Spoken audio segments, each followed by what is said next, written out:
नमस्ते। आज हम बात करने वाले हैं भारत के एक गणराज्य बनने की कहानी के बारे में। और ये सिर्फ कुछ तारीखें नहीं हैं। नहीं, ये कहानी है कि कैसे दुनिया के सबसे बड़े लोकतंत्र की मतलब हमारे देश की नींव रखी गई। तो चलिए शुरू करते हैं। तो देखिए, मकसद एकदम साफ था। भारत को एक आजाद गणराज्य बनाना था। मतलब एक ऐसा देश जहां किसी राजा रानी का नहीं बल्कि कानून का राज चले। एक ऐसा सिस्टम जहां हर एक नागरिक कानून के सामने बराबर हो। अब सवाल यह है कि कानून का राज लाएंगे कैसे? इसके लिए सबसे पहले चाहिए था एक सुप्रीम लॉ, है ना?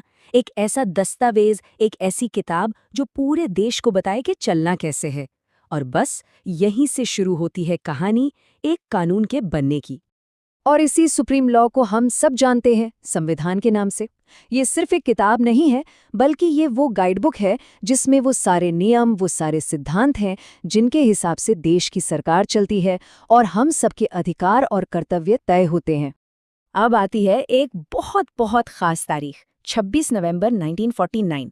यही वो दिन था जब भारत की संविधान सभा ने आखिरकार हमारे संविधान को अपना लिया। सोचिए ये कितना बड़ा पल रहा होगा, सालों की मेहनत, लंबी लंबी बहसों का नतीजा। लेकिन कहानी में एक ट्विस्ट है। कानून तो बन गया, अपना भी लिया गया, पर इसे फौरन लागू नहीं किया गया। नहीं, एक इंतजार था, और वो भी पूरे 2 महीने का। तो देखिए, एक तरफ है नवंबर 1949 जब संविधान को अडॉप्ट कर लिया गया, और दूसरी तरफ है जनवरी 1950 जब उसे लागू किया गया। ये 2 महीने का गैप क्यों?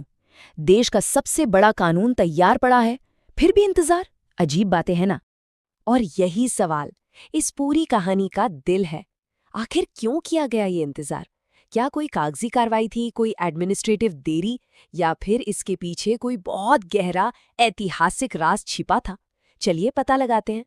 तो वो दूसरी तारीख, वो थी 26 जनवरी 1950।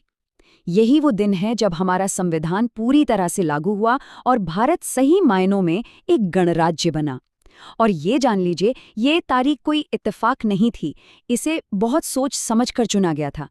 और मज़े की बात यह है कि इस इंतज़ार का जो सुराग है ना, वो हमें हमारी सोर्स मटेरियल में ही मिलता है, लेकिन एक अधूरे वाक्य की शक्ल में।